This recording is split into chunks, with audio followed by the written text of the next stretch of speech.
Mi marido perdió 100,000 pesos jugando a las cartas. Nuestro vecino Esteban llamó a la puerta. «Paga tu deuda o te rompo las piernas», bramó. Mi esposo, con la voz temblorosa, respondió: «No tengo dinero». Esteban, con una mirada lasciva, observó a nuestra hija de 14 años y propuso: «Entonces, dame a la niña. Quedamos a mano». Mi esposo, con la mirada perdida, asintió con la cabeza, aceptando la vil transacción. Vendió a su propia hija para saldar una deuda de juego. Buenas tardes, mis queridos. Soy Catalina Mendoza.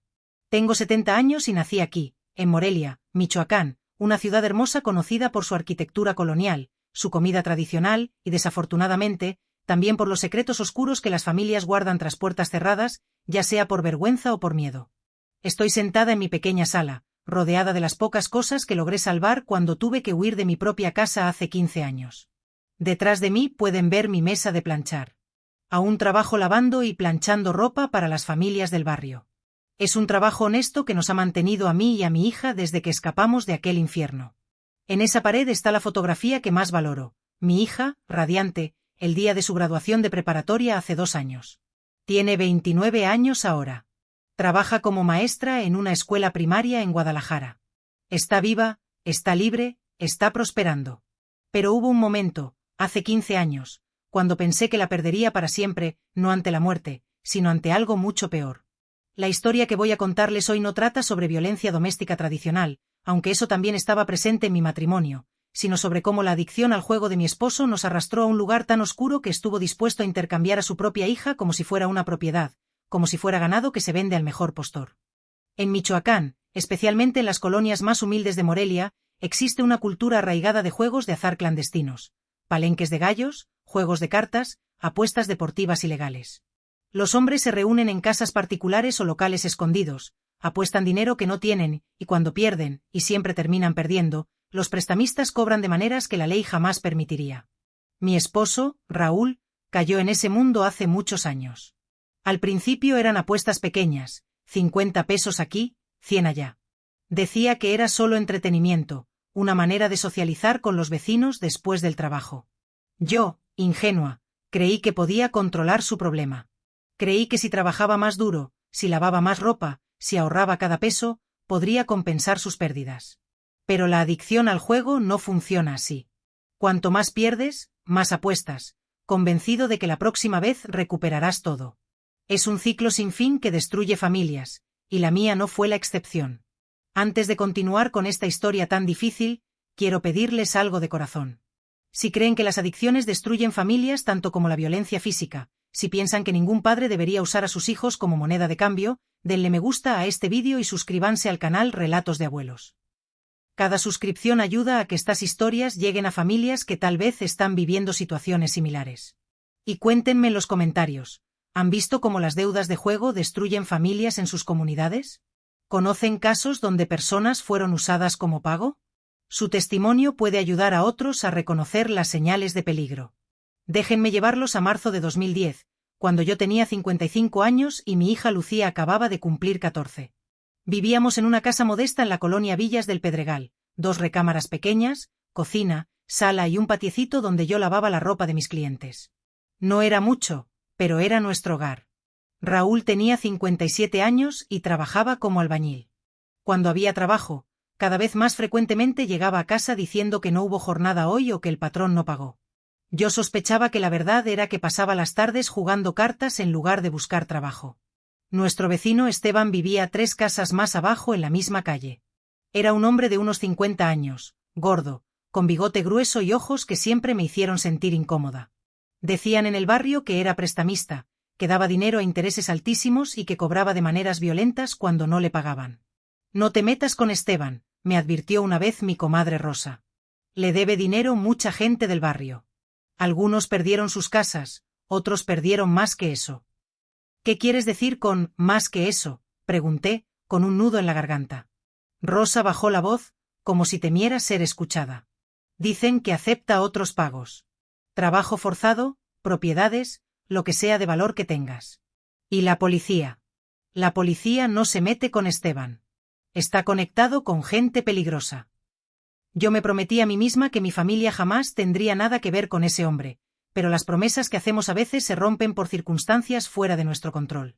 Lucía era una niña hermosa a los 14 años, con cabello largo y oscuro, ojos grandes y una sonrisa tímida. Era buena estudiante, ayudaba con las labores de la casa y nunca causaba problemas. Su sueño era ser maestra, como su tía Guadalupe, que enseñaba en Pátzcuaro. Mamá, cuando sea grande voy a enseñar a niños pobres como yo, decía con ilusión, para que tengan oportunidades que nosotros no tuvimos. Vas a ser una maestra maravillosa, mi hija, le respondía, aunque en mi corazón me preguntaba cómo íbamos a pagar la preparatoria, mucho menos la universidad. Raúl gastaba cada peso extra que ganábamos en sus vicios. El problema empeoró dramáticamente en febrero de 2010. Raúl llegó a casa una noche tarde, como siempre últimamente, con el rostro pálido y las manos temblando. ¿Qué pasa?, pregunté, sintiendo un presentimiento helado. Nada, estoy cansado, murmuró, evitando mi mirada. Raúl, te conozco. ¿Qué pasó?, insistí, tomándolo por el brazo. Se desplomó en la silla de la cocina y puso la cabeza entre las manos, derrotado. Perdí, confesó con la voz quebrada. ¿Cuánto?, pregunté, temiendo lo peor. Mucho, respondió, con la mirada fija en el suelo. ¿Cuánto?, insistí, con el corazón latiendo con fuerza.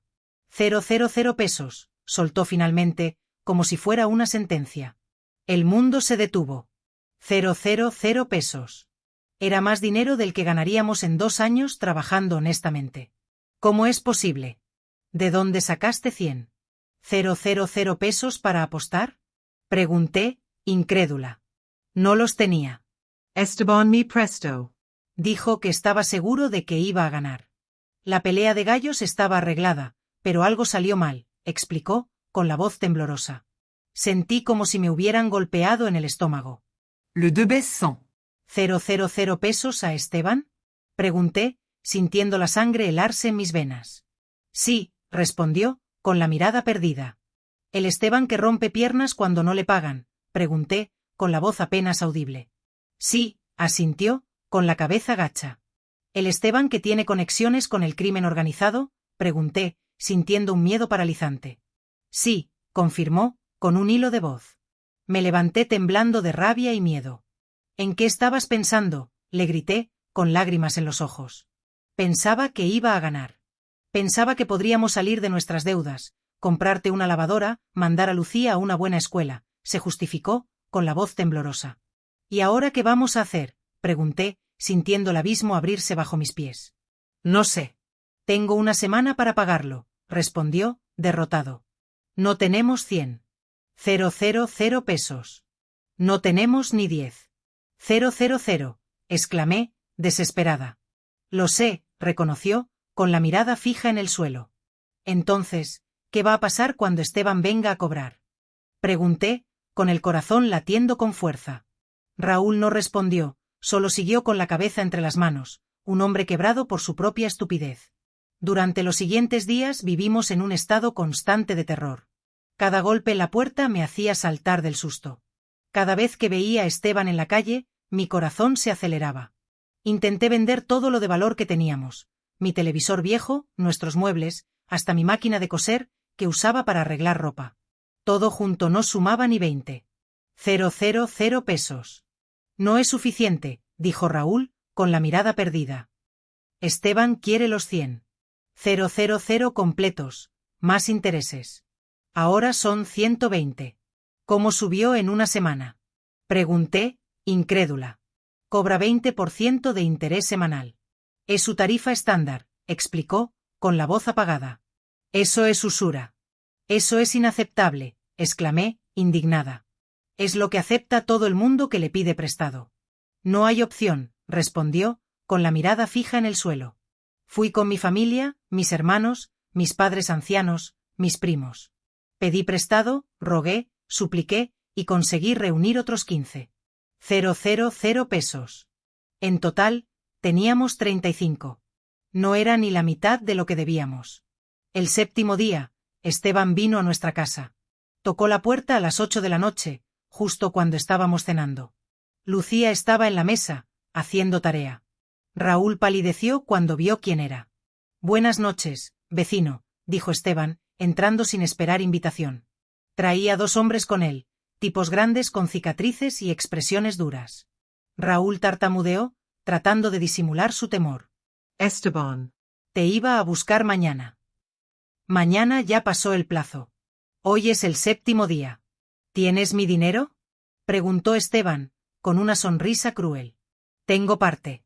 000 pesos. Es todo lo que pude reunir, respondió Raúl, con la voz temblorosa. Esteban se rió, una risa sin humor, que me heló la sangre. 000 de 120. Eso deja 85. 000 que todavía me debes, más los intereses de esta semana. Otros 24. Ahora me debes 109. 000 pesos, dijo, con los ojos fijos en Raúl. Por favor, Esteban, dame más tiempo, suplicó Raúl, con la voz quebrada. No hay más tiempo. O me pagas ahora o cobro de otra manera, sentenció Esteban, con una mirada amenazante. ¿Qué quieres decir?, pregunté, con un nudo en la garganta. Esteban miró alrededor de nuestra casa humilde, los muebles viejos, las paredes descascaradas, el techo con goteras. No tienes nada de valor aquí, nada que valga 109. 000 pesos, dijo, con desprecio. Sus ojos se posaron en Lucía, que estaba sentada en la mesa, congelada de miedo. Espera, dijo Esteban lentamente, con una sonrisa maliciosa. Tal vez si tienes algo de valor. Mi sangre se heló. No, dije, con la voz apenas audible. ¿Cuántos años tiene la niña?, preguntó Esteban, ignorándome. Eso no es asunto tuyo, dije, poniéndome entre Esteban y mi hija. 14, respondió Raúl, traicionando mi confianza. Raúl, cállate, le grité, con la voz temblorosa. Esteban sonrió, saboreando su victoria. Buena edad. Todavía joven, todavía moldeable, dijo, con una mirada lasciva. Sal de mi casa, dije, con voz temblorosa pero firme. Esta no es tu casa, señora. Esta casa tiene una hipoteca que su esposo usó como garantía para el préstamo. Técnicamente, ya es mía. Puedo echarlos a la calle ahora mismo, respondió Esteban, con una sonrisa burlona. Miré a Raúl, buscando una explicación. ¿Es verdad? ¿Usaste la casa como garantía?, pregunté, con el corazón roto. Raúl no podía mirarme a los ojos, avergonzado por su vileza. Necesitaba algo de valor para que me prestara tanto, balbuceó, con la voz apenas audible. Maldito seas, susurré, sintiendo la traición como una puñalada en el corazón. Esteban continuó, ignorándonos. Pero soy un hombre razonable. No quiero tu casa. No vale ni 50. Quiero un arreglo diferente, propuso, con una sonrisa maquiavélica. ¿Qué tipo de arreglo?, preguntó Raúl, desesperado por encontrar una salida. No lo escuches. Grité, tratando de evitar que cayera en su trampa. No vas a escuchar lo que este hombre tiene que decir. Catalina, cállate, dijo Raúl, con la voz desesperada. Necesitamos opciones.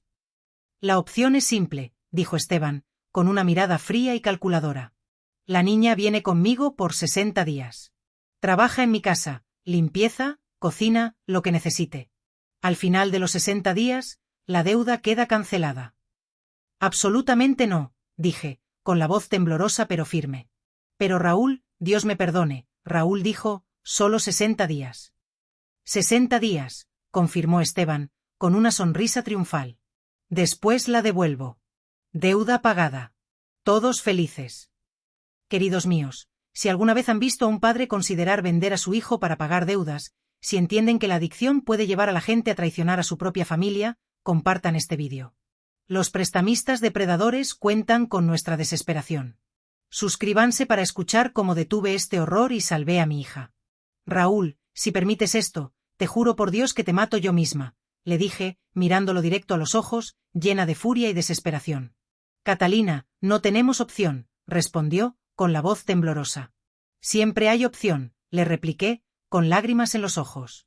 La opción es decir, no. Entonces perdemos la casa.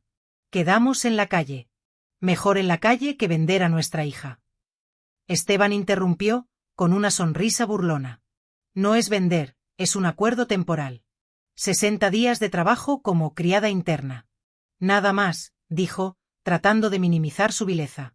Mentiroso, le escupí, llena de asco y desprecio. Sé lo que haces con las criadas que llevas a tu casa. Todo el barrio lo sabe. No sé de qué habla, señora, respondió Esteban, con una falsa indignación. Hablo de que tienes chicas encerradas en tu sótano, deudoras que nunca salen, familias que pierden a sus hijas porque las usan como pago, le grité, con la voz temblorosa pero llena de coraje. Chismes de viejas, dijo Esteban, restándole importancia a mis acusaciones. Pero sus ojos delataban la verdad. Raúl, el cobarde, todavía estaba considerándolo. ¿Y si aceptamos solo 30 días? Preguntó, tratando de negociar lo innegociable. Raúl, no. No voy a negociar sobre cuánto tiempo este hombre puede tener a nuestra hija, le grité, con la voz rota por el dolor y la desesperación.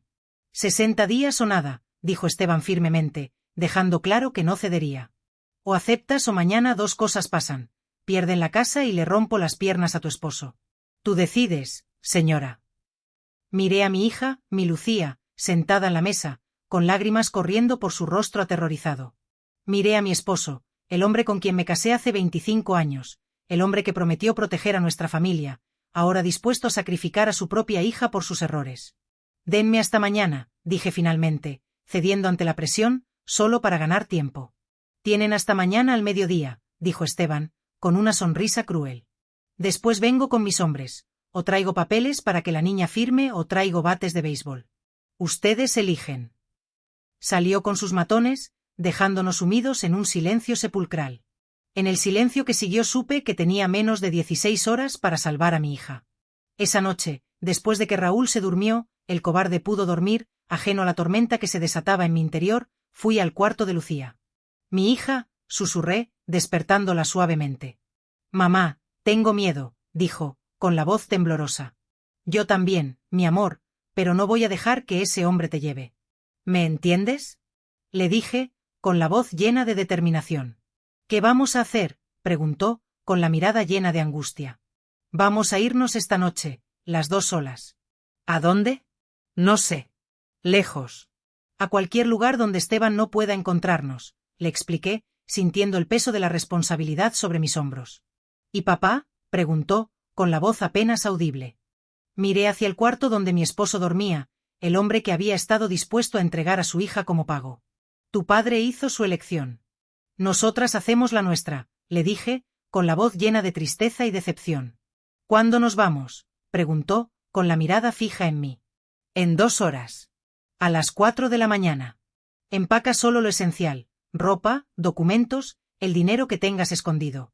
Nada más, le indiqué, sintiendo el tiempo apremiar. ¿Y después? Después corremos y seguimos corriendo hasta que estemos seguras. Mis queridos, si están conmigo hasta aquí, si entienden que a veces una madre debe elegir entre su esposo y su hija y que siempre debe elegir a su hija, suscríbanse y activen las notificaciones. En la siguiente parte les voy a contar cómo planeamos nuestra escape, que descubrí sobre las otras deudoras de Esteban y cómo finalmente conseguimos nuestra libertad. Comenten libertad si creen que las madres harán cualquier cosa para proteger a sus hijos. Mientras Lucía empacaba en silencio, fui a la cocina y tomé el dinero que había escondido, 2.000 pesos que había ahorrado en secreto durante meses lavando ropa extra. También tomé mi identificación, la de Lucía, nuestras actas de nacimiento. Todo lo demás, muebles, ropa, recuerdos, lo dejamos atrás. A las 3:45 de la mañana, estábamos listas para salir. Hice una última cosa, fui al cuarto donde Raúl dormía. Lo miré, con una mezcla de tristeza, decepción y rabia. Este hombre que alguna vez amé, este hombre que me dio una hija hermosa, este hombre que estuvo dispuesto a venderla por 100.000 pesos. Dejé una nota en su mesita de noche. Elegiste el juego sobre tu familia. Ahora vive con esa elección. No nos busques. Ya no tienes hija. Ya no tienes esposa. A las 4 de la mañana en punto, Lucía y yo salimos por la puerta trasera de nuestra casa. Caminamos por calles oscuras hasta la estación de autobuses. Compramos boletos para Guadalajara, lejos de Morelia, lejos de Esteban, lejos de Raúl. Mientras el autobús salía de la ciudad, Lucía me preguntó, con la voz temblorosa, «Mamá, ¿crees que papá nos va a buscar?» Miré por la ventana, viendo las luces de Morelia desaparecer en la distancia. «No lo sé, mi hija», le respondí, con la voz llena de incertidumbre, «pero si lo hace, no nos va a encontrar». Nuestra vida de huida acababa de comenzar. Mis queridos, hemos llegado al momento donde Lucía y yo escapamos en ese autobús hacia lo desconocido, dejando atrás todo lo que conocíamos. Si han estado conmigo hasta aquí, si entienden que a veces huir es la única forma de sobrevivir, denle me gusta a este vídeo y suscríbanse a Relatos de Abuelos. Comenten valentía si creen que las madres tienen una fuerza sobrenatural cuando sus hijos están en peligro. Ahora, déjenme contarles cómo fueron nuestros primeros días como fugitivas y lo que descubrí sobre las otras víctimas de Esteban. El viaje en autobús de Morelia a Guadalajara duró 6 horas. Lucía durmió apoyada en mi hombro durante la mayor parte del camino, agotada por el miedo y la adrenalina de la huida. Yo no pude dormir ni un minuto. Cada vez que el autobús se detenía en una parada, mi corazón se aceleraba, pensando que Raúl o Esteban podrían subir buscándonos, pero nadie subió. El autobús siguió su camino, alejándonos kilómetro tras kilómetro de la pesadilla que habíamos dejado atrás. Llegamos a Guadalajara a las 10 de la mañana. Era una ciudad grande, mucho más grande que Morelia. Miles de personas moviéndose en todas direcciones, edificios altos, tráfico constante. Era perfecta para desaparecer, para convertirnos en 2 más entre millones, pero también era aterradora. No conocíamos a nadie, no teníamos a dónde ir. Solo teníamos 2,000 pesos, suficiente para una semana, tal vez 2, si éramos muy cuidadosas. ¿Qué vamos a hacer, mamá?, preguntó Lucía cuando salimos de la estación de autobuses, con la mirada llena de incertidumbre.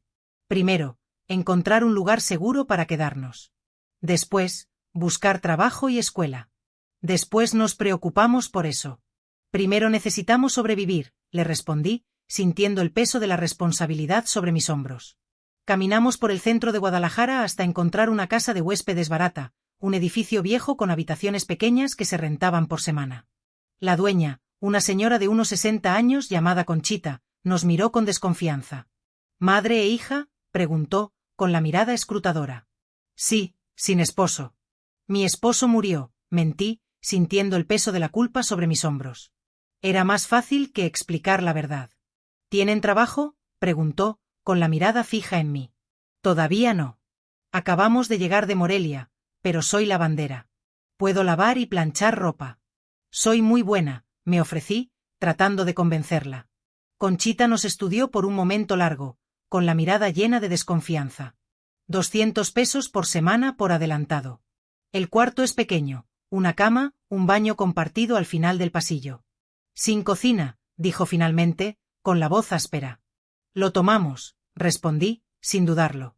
Le di 400 pesos por 2 semanas por adelantado. Nos quedaban. El cuarto era exactamente como lo describió, pequeño, con una cama individual, una ventana con vista a un callejón, paredes de cemento descascarado, pero tenía cerradura en la puerta. Eso era lo importante. Lucía se sentó en la cama y comenzó a llorar, con el corazón roto por la pérdida de su hogar. Echo de menos nuestra casa, dijo, con la voz ahogada por el llanto. Yo también, mi hija, le respondí, sintiendo la misma punzada de dolor en mi corazón, pero nuestra casa ya no era segura. Echo de menos mi cuarto, mis libros, mis cosas, murmuró, con la mirada perdida. Lo sé, le dije, abrazándola con fuerza, tratando de consolar su dolor. ¿Vamos a poder volver alguna vez?, preguntó, con la mirada llena de esperanza. No lo sé, le respondí, con la voz temblorosa, tal vez cuando seas mayor, cuando Esteban ya no sea un peligro. ¿Y a papá? ¿Nunca lo voy a volver a ver?, preguntó, con la voz apenas audible. La pregunta me dolió más de lo que esperaba. A pesar de todo, a pesar de su adicción, a pesar de su cobardía, a pesar de que estuvo dispuesto a entregarla, Lucía todavía amaba a su padre. Tal vez algún día, dije suavemente, tratando de darle una esperanza que yo misma no sentía, cuando las cosas sean diferentes. Pero en mi corazón sabía que Raúl había hecho una elección irreversible, había elegido su adicción sobre su familia. No había vuelta atrás. Durante los siguientes días establecimos una rutina de supervivencia. Yo salía temprano cada mañana, caminando por diferentes colonias de Guadalajara, tocando puertas, ofreciendo mis servicios de lavandería. ¿Necesita alguien que lave y planche? Trabajo duro. Soy honesta. Precios justos, decía, con la voz llena de esperanza y determinación. La mayoría de las puertas se cerraban en mi cara, pero algunas se abrían. Conseguí 3 clientes regulares esa primera semana, familias de clase media que necesitaban ayuda con la ropa. No pagaban mucho, 50 pesos por carga de ropa lavada y planchada, pero era suficiente para sobrevivir. Lucía se quedaba en el cuarto la mayor parte del día. Le tenía prohibido salir sola. Es demasiado peligroso, le explicaba, no conocemos esta ciudad. No sabemos quién puede reconocernos. Pero mamá, extraño estar afuera. Extraño ir a la escuela, se quejaba, con la voz llena de tristeza. Lo sé, mija, le respondía, abrazándola con fuerza. Pronto. Te prometo que pronto encontraremos una manera de que vuelvas a estudiar. En las tardes, cuando regresaba del trabajo, compraba comida barata en el mercado. Tortillas, frijoles, arroz, ocasionalmente un poco de pollo. Comíamos en el cuarto, sentadas en la cama, compartiendo historias para mantener nuestros ánimos altos. Cuéntame sobre cuando eras niña, mamá, decía Lucía, con la mirada llena de curiosidad. Y yo le contaba sobre crecer en Morelia, sobre mis padres, que ya habían fallecido, sobre mis hermanos, que todavía vivían en Michoacán. ¿Crees que podemos contactarlos?, preguntaba, con la voz temblorosa. No, todavía, le respondía, sintiendo el peso del peligro sobre mis hombros. Esteban podría estar vigilándolos, esperando que nos comuniquemos. ¿Por cuánto tiempo vamos a tener que escondernos? No lo sé, mija, le respondía, con la voz llena de incertidumbre, el tiempo que sea necesario. 2 semanas después de llegar a Guadalajara, recibí noticias de Morelia. Una de mis clientas, la señora Patricia, mencionó casualmente, como si fuera una simple anécdota. ¡Qué coincidencia! Soy de Morelia. De hecho, mi hermana vive allá. Dice que hubo un escándalo grande hace poco. Un prestamista local, Esteban algo, fue arrestado. Mi corazón se detuvo. ¿Arrestado? ¿Por qué? Tráfico de personas, trabajo forzado. Tenía mujeres y niñas encerradas en su sótano. Algunas llevaban años ahí. Fue horrible cuando la policía las encontró, explicó, con la mirada llena de horror. La habitación pareció girar. ¿Cuántas?, pregunté, con la voz apenas audible. Mi hermana dijo que 5, todas entre 13 y 20 años. Todas habían sido entregadas por sus familias como pago de deudas. Vivían en jaulas. Las obligaban a hacer cosas terribles, respondió, con la voz temblorosa. Sentí náuseas. ¿Y ahora? ¿Qué pasó con ellas?, pregunté, con la esperanza de que hubieran encontrado la paz. Están en un refugio, recibiendo ayuda psicológica, pero están vivas, dijo, con un suspiro de alivio. Gracias a Dios, están vivas. Esa noche, después de que Lucía se durmió, lloré en silencio. Lloré por esas 5 chicas que no tuvieron madres dispuestas a huir. Lloré porque Lucía fácilmente pudo haber sido la número 6. Y lloré de alivio, porque mi instinto de huir había salvado a mi hija de ese infierno. Al día siguiente le conté a Lucía sobre el arresto de Esteban. Entonces, ¿estamos seguras ahora?, preguntó, con la mirada llena de esperanza. De Esteban, sí, le respondí, con una sonrisa triste. Pero tu padre sigue ahí. Y como si el universo estuviera escuchando, 2 días después recibí una llamada. Había dado mi número de teléfono celular a mis clientas en caso de emergencias. El número en la pantalla era de Morelia. Mi corazón se aceleró. Hola, Catalina, dijo una voz familiar al otro lado de la línea. Era la voz de mi hermano mayor, Tomás. Tomás, ¿cómo conseguiste este número?, pregunté, con la voz temblorosa. Raúl me lo dio.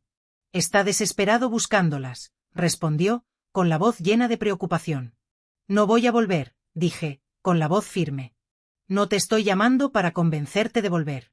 Te estoy llamando para advertirte, respondió, con la voz grave.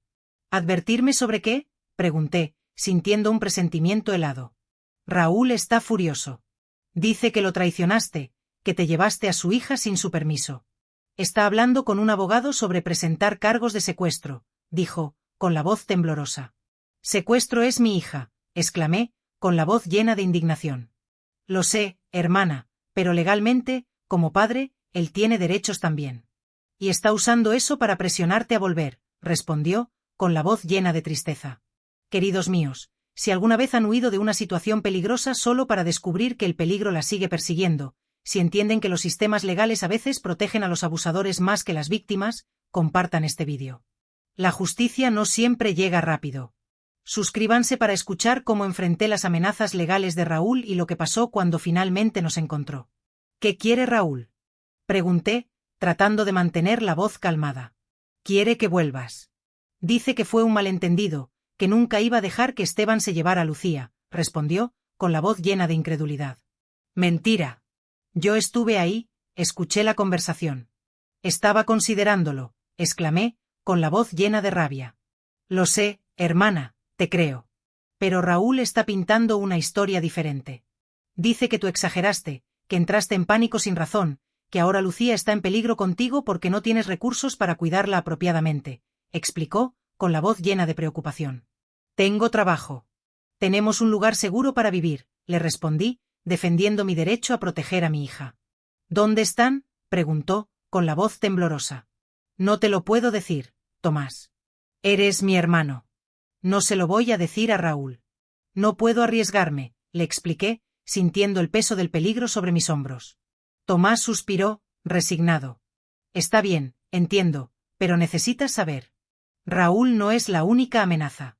Esteban está en la cárcel, sí, pero tiene familia, hermanos, primos. Todos involucrados en el mismo negocio sucio. Y están furiosos porque perdiste su mercancía, reveló, con la voz grave. ¿Qué quieres decir?, pregunté, con la voz apenas audible. Esteban ya había vendido a Lucía, un hombre en Tijuana que paga buen dinero por niñas jóvenes. Cuando Lucía no fue entregada, Esteban perdió 100,000 pesos en esa transacción, además de los 100,000 que Raúl le debía.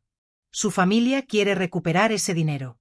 O recuperar a Lucía, explicó, con la voz temblorosa. Mi sangre se heló. ¿Cómo sabes esto?, pregunté, con la voz apenas audible.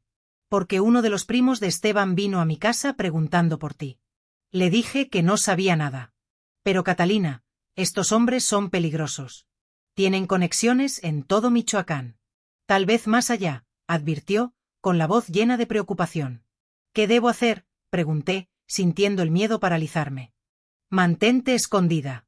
Cambia tu número de teléfono después de esta llamada. No uses redes sociales. No le digas a nadie de Morelia dónde estás. Ni siquiera a mí, me aconsejó, con la voz llena de tristeza. ¿Por cuánto tiempo?, pregunté, sintiendo el peso de la incertidumbre sobre mis hombros. No lo sé. Meses, años. El tiempo que sea necesario, hasta que sea seguro, respondió, con la voz temblorosa. ¿Lucía va a crecer escondida?, pregunté, con la voz rota por el dolor. Lucía va a crecer viva, respondió, con la voz llena de determinación. Esa es la alternativa que importa. Después de colgar con Tomás, me senté al borde de la cama, intentando asimilar toda la información. No solo estábamos huyendo de un prestamista y de un marido con problemas de adicción. Estábamos escapando de una red criminal que consideraba a mi hija una inversión fallida que necesitaban recuperar a toda costa. Esa misma noche, le conté a Lucía una versión simplificada de la conversación. Entonces, ¿nos vamos?, preguntó con los ojos llenos de lágrimas. No, a Morelia, no. Mientras esa gente siga buscándote, es impensable. Pero, mamá, ¿y mis amigas, mi abuela, mi tío Tomás? Los echaremos de menos desde lejos. Es más seguro así, cariño. No es justo. No, no lo es, pero es la realidad que nos ha tocado vivir. Al día siguiente, hice lo que Tomás me había sugerido. Compré un teléfono móvil nuevo con un número diferente. Solo se lo di a mis 3 clientas fijas. Nadie más en el mundo tenía forma de contactarme. También tomé otra decisión de gran importancia. Fui a la oficina del Registro Civil en Guadalajara. Necesito información sobre cómo cambiar legalmente nuestros nombres, le dije al empleado que me atendió. ¿Por qué razón necesita hacer eso? ¿Es por violencia doméstica? Necesitamos desaparecer, señor. El empleado, un hombre de mediana edad con una mirada amable, asintió con comprensión. Hay un proceso establecido para eso. Lleva tiempo y, por supuesto, dinero. Pero es posible. ¿Cuánto tiempo tomaría aproximadamente? Unos 6 meses aproximadamente, y alrededor de 5,000 euros en honorarios legales. No tenía 5,000 euros en ese momento, pero sabía que podía ahorrar esa cantidad. ¿Qué necesito hacer? Me dio una lista detallada de documentos, formularios y los pasos legales a seguir. Era un proceso complicado, ciertamente, pero era posible. Durante los meses siguientes, trabajé más duro que nunca. Aceptaba cualquier trabajo de lavandería que podía encontrar. Mis manos estaban constantemente arrugadas por el agua y el detergente. Mi espalda me dolía de tanto cargar canastas pesadas de ropa, pero cada peso que ganaba lo dividía cuidadosamente. El 50% lo destinaba a los gastos de supervivencia, y el otro 50% iba directamente al fondo para el cambio de nombre. Lucía, mientras tanto, estudiaba en casa usando libros viejos que compraba en mercados de segunda mano. No podía ir a la escuela. Era demasiado arriesgado que alguien la registrara en el sistema educativo oficial, donde Raúl podría rastrearla fácilmente. Algún día, le prometía, cuando tengamos nuevos nombres, cuando estemos verdaderamente seguras, volverás a la escuela. Te lo prometo. Y si nunca estamos seguras, entonces te enseñaré yo misma y te convertirás en la mujer más educada que jamás haya recibido su educación en un cuarto de casa de huéspedes. Ella sonreía, pero ambas sabíamos que eso no era suficiente. Una niña de 14 años necesitaba mucho más que libros viejos y promesas vacías. Necesitaba amigos, experiencias normales, una vida real. Pero, por ahora, la supervivencia era suficiente. Queridos amigos, hemos llegado al momento en el que Lucía y yo vivíamos escondidas en Guadalajara, trabajando arduamente para sobrevivir mientras ahorrábamos diligentemente para cambiar nuestras identidades. Si han estado conmigo hasta aquí, si entienden que reconstruir una vida desde cero requiere sacrificios inimaginables que la mayoría de la gente jamás tendrá que hacer, les invito a dar un me gusta a este vídeo y suscribirse a Relatos de Abuelos. Déjenme un comentario con la palabra reconstrucción si creen que las mujeres tienen una fuerza increíble cuando se trata de proteger a sus hijos. Ahora, permítanme contarles cómo fueron esos primeros meses viviendo con identidades prestadas y el día en que todo estuvo a punto de desmoronarse. 6 meses después de llegar a Guadalajara, en septiembre de 2010, habíamos logrado establecer una rutina precaria, pero al menos funcional. Yo trabajaba para 5 familias de forma regular, lavando y planchando ropa 6 días a la semana. Ganaba aproximadamente 1,500 pesos semanales, lo cual era suficiente para pagar nuestro cuarto, comida básica y ahorrar lentamente para el cambio de nombres. Lucía, que ahora tenía 15 años, pasaba sus días estudiando los libros que yo compraba en los mercados de pulgas: matemáticas, español, historia, ciencias. Todo de forma autodidacta. Era increíblemente disciplinada para su edad. Todas las mañanas se levantaba a las 7 en punto y se vestía como si fuera a la escuela. Estudiaba hasta las 3 de la tarde, sin falta. Después, ayudaba doblando la ropa limpia que yo traía de mis clientes. ¿Por qué sigues una rutina escolar tan estricta si no vas a la escuela? Le pregunté una vez. Porque cuando pueda volver, respondió con una determinación inquebrantable, no quiero estar atrasada, quiero estar adelantada. Su resiliencia me partía el corazón, y al mismo tiempo, me llenaba de un orgullo inmenso. Habíamos logrado ahorrar 3,000 pesos para el fondo de cambio de nombres cuando, de repente, ocurrió algo que nos recordó que el peligro nunca estaba realmente lejos. Era un sábado por la tarde en octubre. Yo había salido a comprar tortillas en la tienda de la esquina, dejando a Lucía en el cuarto como siempre. Cuando regresé, la encontré temblando, escondida en el baño. ¿Qué pasó?, pregunté, abrazándola con fuerza. Un hombre, susurró. Tocó la puerta, preguntó por Catalina y Lucía de Morelia. Mi sangre se heló de inmediato. ¿Qué dijiste? Nada, no abrí la puerta, pero, mamá, nos encontraron. ¿Saben dónde estamos? ¿Cómo era el hombre? No lo vi bien. Solo escuché su voz a través de la puerta. Dijo, sé que están ahí. Solo quiero hablar un momento. Después, se fue. Inmediatamente supe que teníamos que mudarnos. Esa misma noche, empacamos nuestras pocas pertenencias, 2 mochilas con ropa, documentos y el dinero ahorrado. ¿A dónde vamos?, preguntó Lucía, con el miedo reflejado en sus ojos. No lo sé todavía, pero no podemos quedarnos aquí ni un minuto más. Bajamos las escaleras en silencio, tratando de no hacer ruido. Conchita, la dueña de la casa de huéspedes, estaba profundamente dormida. No le dijimos nada. No podíamos arriesgarnos a que le dijera al hombre a dónde habíamos ido. Caminamos por las calles oscuras de Guadalajara hasta que encontramos una estación de autobuses. En el tablero de salidas, busqué destinos. Necesitábamos cualquier ciudad que no fuera obvia. ¿Qué tal Aguascalientes?, sugerí.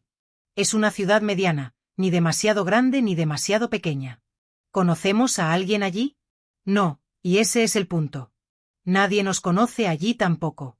Compramos boletos para el autobús de las 2 de la mañana. Nos costó 300 pesos que no teníamos presupuestados, pero no teníamos otra opción. Durante las 3 horas de viaje a Aguascalientes, Lucía durmió profundamente contra mi hombro.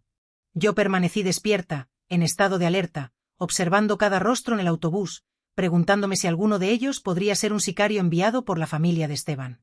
Llegamos a Aguascalientes al amanecer. Era una ciudad más pequeña que Guadalajara, pero aún lo suficientemente grande como para desaparecer en ella. Encontramos otra casa de huéspedes, esta vez mucho más barata, solo 150 pesos por semana. El cuarto era aún más pequeño, con una sola ventana que daba a un callejón oscuro, pero al menos tenía cerradura. Eso era suficiente para nosotras. Vamos a empezar de nuevo, le dije a Lucía, tratando de sonar optimista. Nuevos trabajos, nuevas rutinas. Y esta vez seremos mucho más cuidadosas. No le diremos a nadie de dónde venimos. Si alguien pregunta, somos de Querétaro, ¿entendido? ¿Entendido? Y si alguien pregunta por tu padre, está muerto. Murió en un accidente de trabajo. Está claro, ¿verdad? Mentiras sobre mentiras, pero eran mentiras de supervivencia. En Aguascalientes, tuve que empezar de cero construyendo mi clientela de lavandería. Caminaba por diferentes colonias, tocando puertas, ofreciendo mis servicios. Soy nueva en la ciudad, soy trabajadora, tengo precios justos. La mayoría de las puertas se cerraban en mi cara, pero algunas se abrían. Conseguí 2 clientes la primera semana, 4 la segunda. No era suficiente para ahorrar, pero era suficiente para sobrevivir. Lucía continuó sus estudios autodidactas, pero comencé a notar cambios preocupantes en ella. Se estaba volviendo más callada, más retraída. Pasaba horas mirando por la ventana del cuarto, observando a otros adolescentes caminar a la escuela, riendo con sus amigos. ¿Estás bien, mi hija? Le preguntaba con frecuencia. Sí, mamá, estoy bien, respondía, aunque su mirada decía todo lo contrario.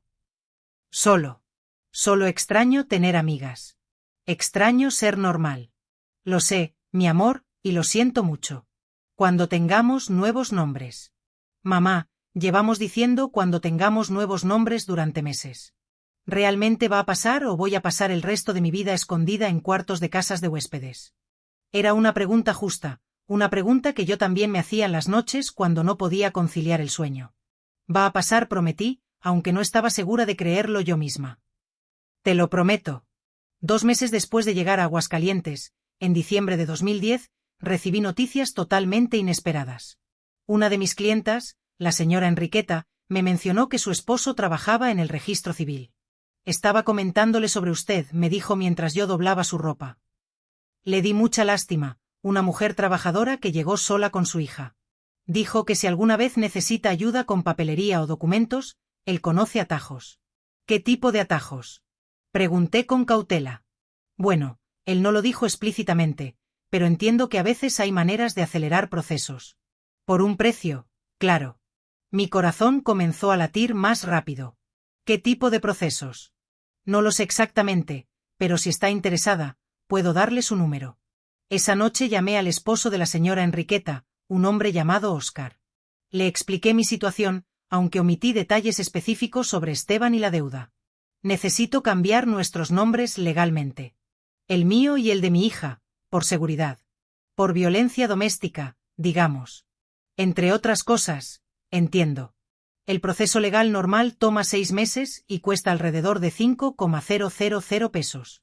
Pero hay otra manera. ¿Cuál? Puedo procesar los documentos como una corrección de registro. Técnicamente es para errores administrativos, pero se puede usar para otros propósitos.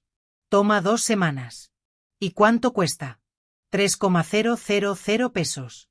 3,000 pesos. Exactamente lo que teníamos ahorrado. ¿Es legal? Es. Legal. Digamos que es legal, pero... Agree. Los documentos son reales, estarán en el sistema oficial, pero el proceso para obtenerlos no sigue todos los pasos tradicionales. Y si alguien investiga, los registros mostrarán que fue una corrección administrativa.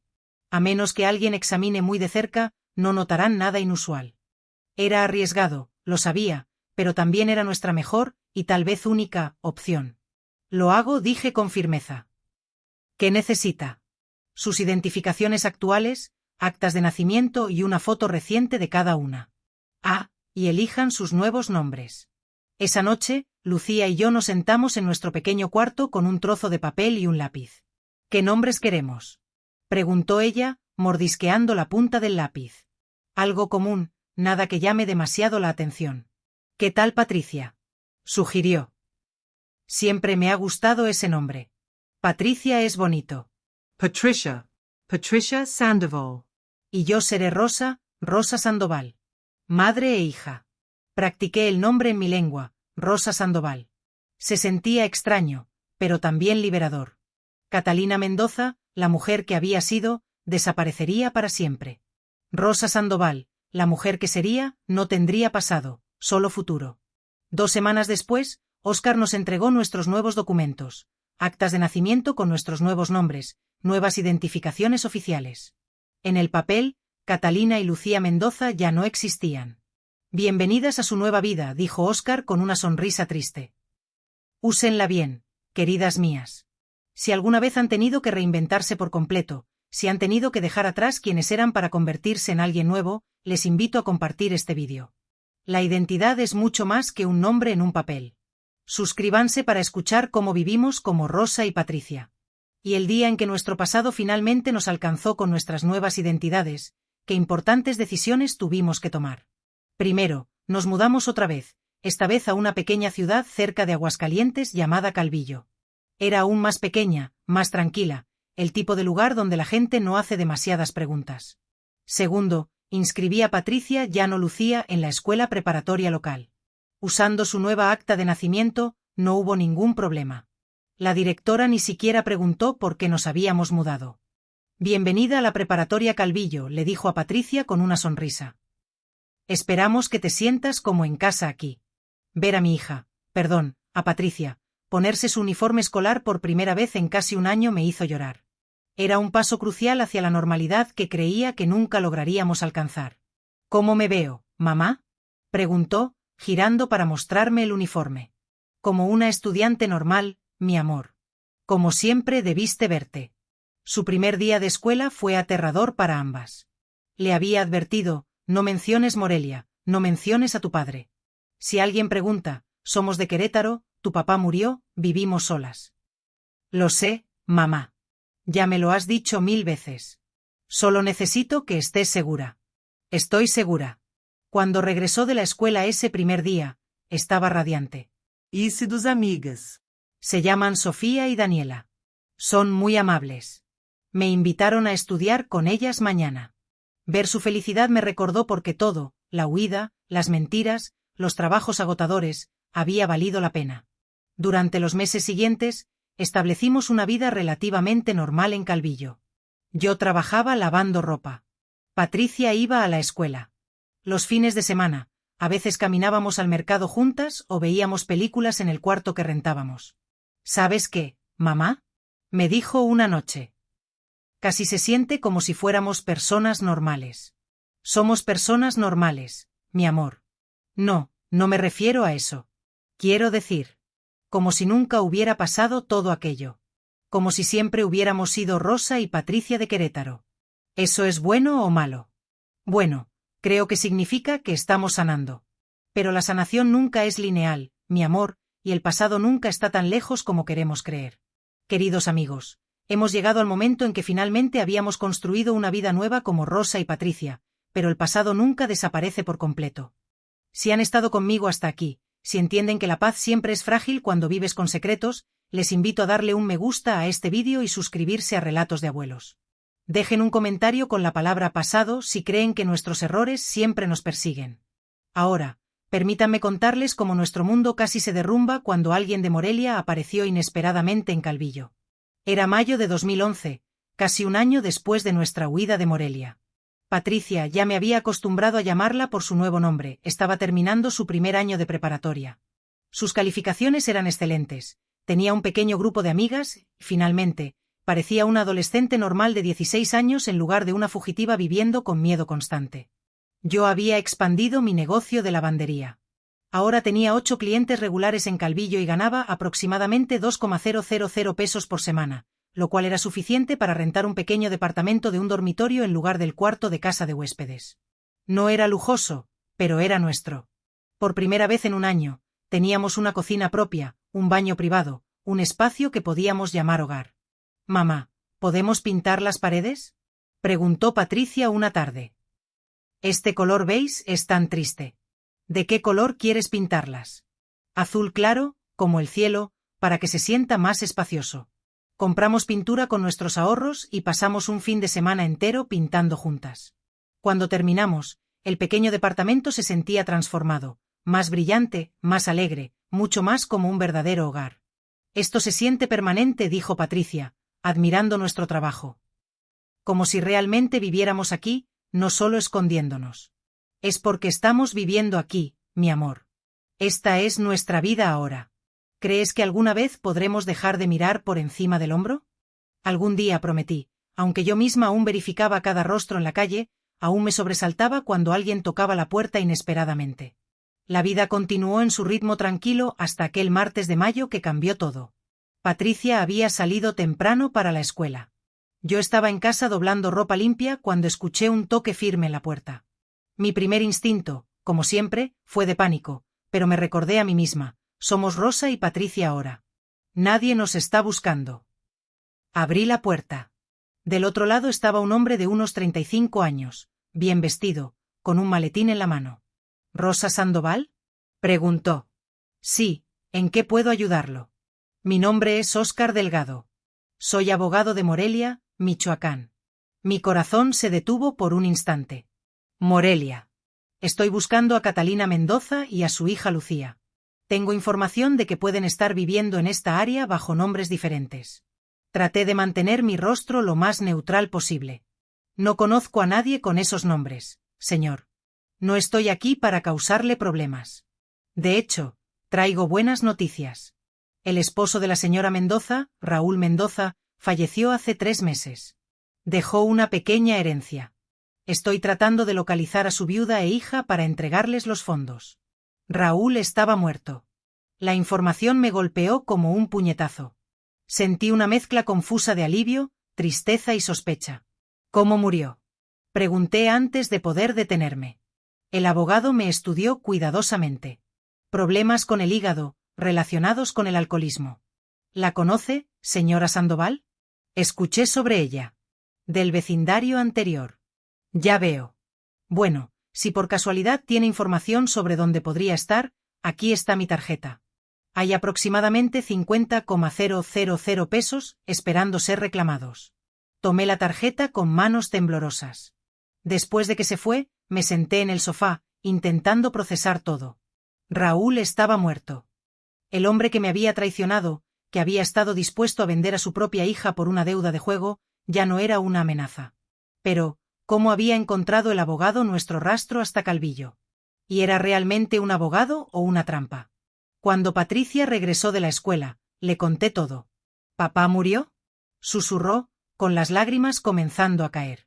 A pesar de todo, a pesar de su traición, a pesar del peligro en que nos puso, ella todavía lo amaba. Era su padre. «Lo sé, mi amor. Lo siento mucho.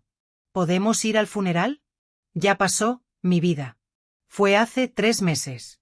Entonces nunca tuve la oportunidad de despedirme». «No, mi amor, y lo siento por eso». Ella lloró en mis brazos durante horas.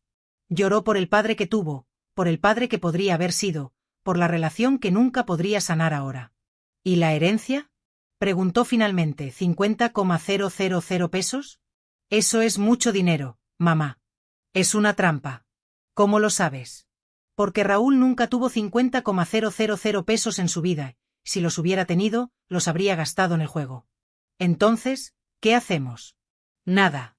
Dejamos que Rosa y Patricia continúen con sus vidas.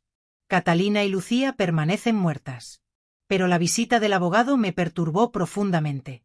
Si él nos había encontrado, ¿quién más podría hacerlo? Necesitaba saber si era realmente un abogado o algo más siniestro.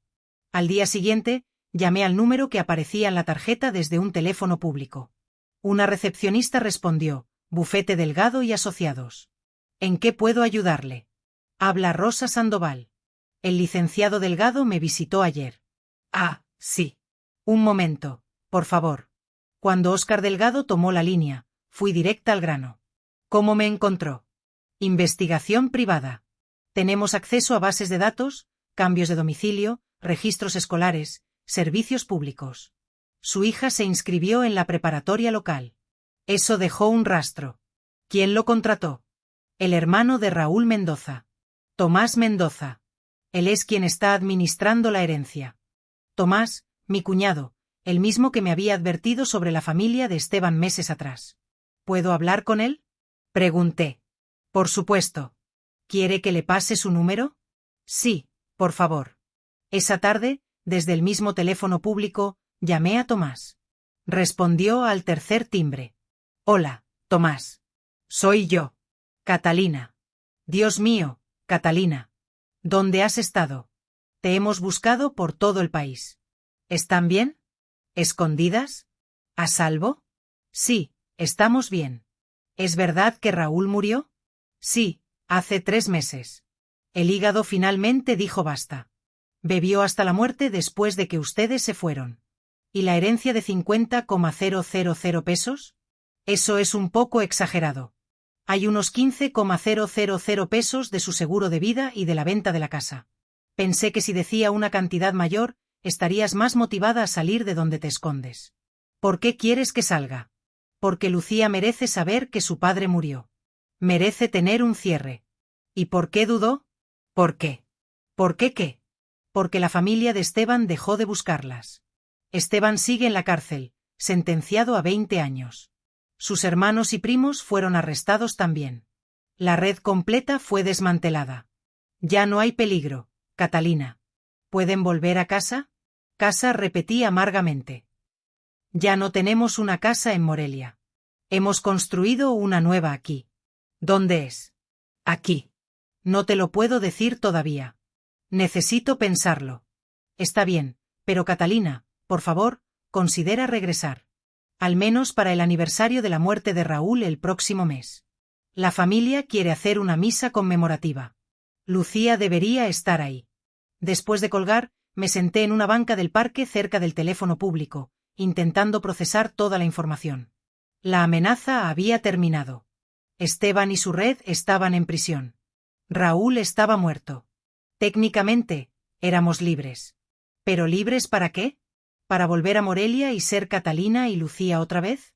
¿Para abandonar a Rosa y Patricia, las identidades que habíamos construido tan cuidadosamente? Queridos amigos, si alguna vez han tenido que elegir entre el pasado y el futuro, si han construido una nueva vida y luego descubren que la antigua todavía los llama, les invito a compartir este vídeo. La libertad no siempre es tan simple como el fin de una amenaza. Suscríbanse para escuchar qué decidimos hacer y cómo enfrentamos nuestro pasado finalmente. Esa noche tuve una larga conversación con Patricia. El tío Tomás dice que ya no hay peligro, que podemos volver a Morelia si queremos.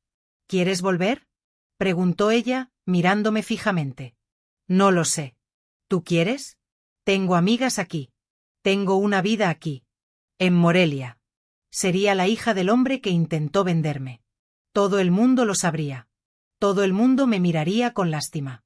O podríamos quedarnos siendo Rosa y Patricia. Nadie aquí conoce nuestra historia. Pero también significa vivir una mentira para siempre. No es una mentira si es quienes nos hemos convertido. Patricia pensó durante un largo rato. Creo que Rosa y Patricia son tan reales como Catalina y Lucía alguna vez fueron. Tal vez más reales. Porque las elegimos. Entonces nos quedamos. Nos quedamos.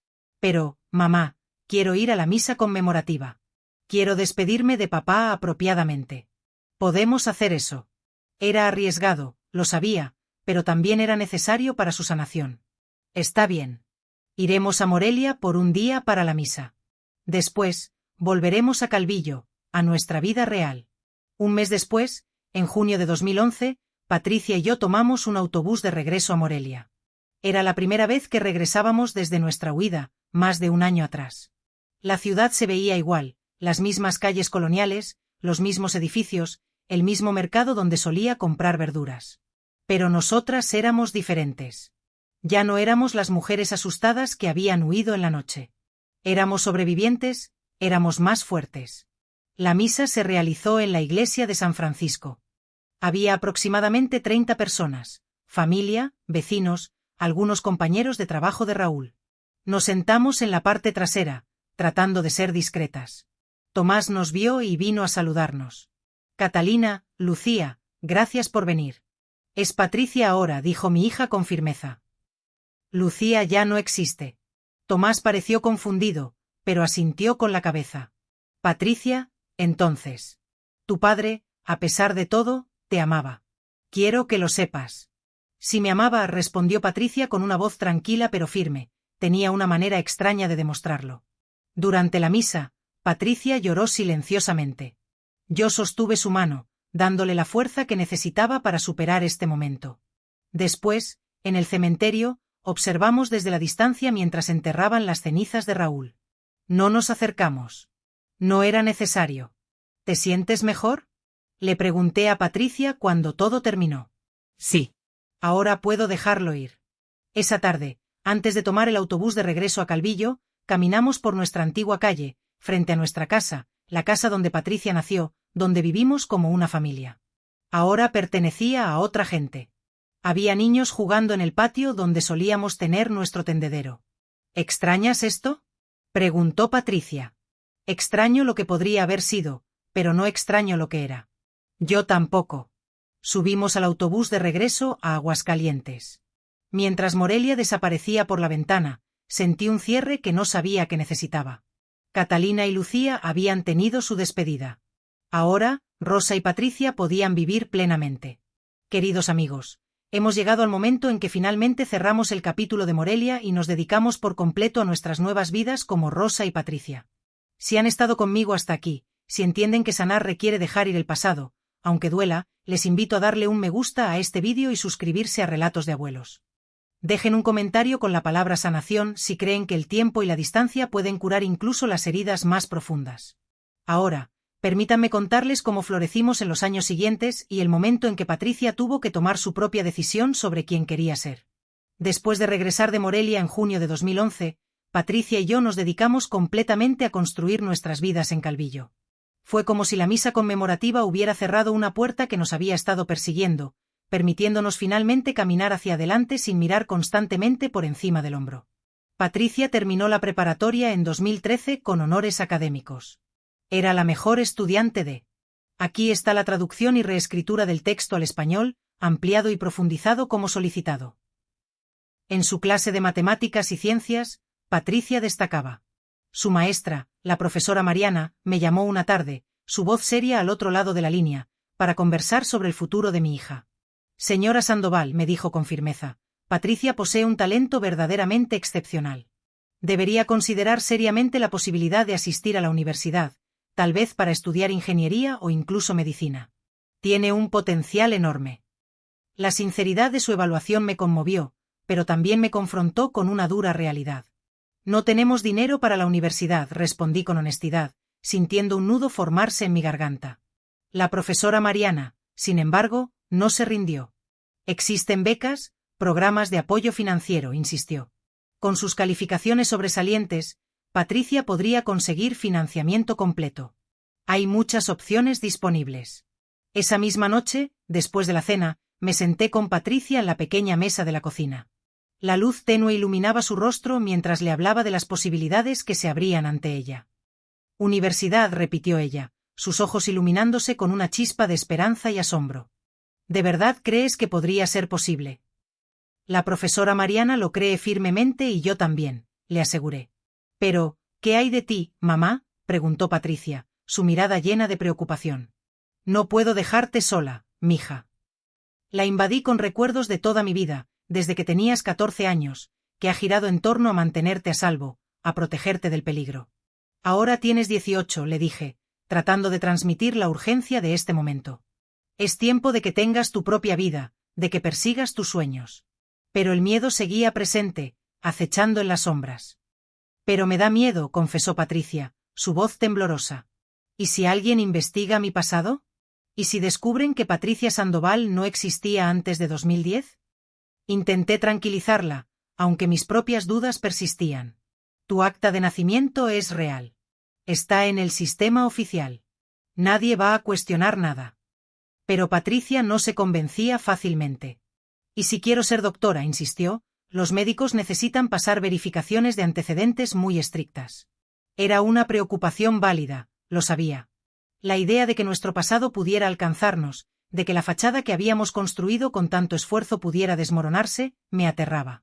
Pero también sabíamos que teníamos que confiar en que los documentos que Óscar nos había conseguido resistirían el escrutinio, que la nueva identidad que habíamos adoptado nos protegería. Si es tu sueño, vale la pena el riesgo, le dije a Patricia, tratando de proyectar una confianza que no siempre sentía. Patricia aplicó a la Universidad de Guadalajara para estudiar medicina. Sus calificaciones eran excepcionales, su carta de recomendación de la profesora Mariana era brillante y su pasión por ayudar a los demás era innegable. Fue aceptada con una beca completa que cubría la matrícula, los libros y una pequeña cantidad para gastos de vida. Era un logro increíble, un triunfo sobre la adversidad. En agosto de 2013, ayudé a Patricia a empacar sus cosas para mudarse a Guadalajara. Era la misma ciudad donde habíamos vivido brevemente 3 años atrás, huyendo de un pasado que nos perseguía. Pero esta vez era diferente. Esta vez no íbamos como fugitivas, sino como una madre orgullosa despidiendo a su hija que iba a la universidad, a construir un futuro mejor. ¿Estarás bien sola?, me preguntó Patricia mientras esperábamos el autobús, su voz llena de incertidumbre.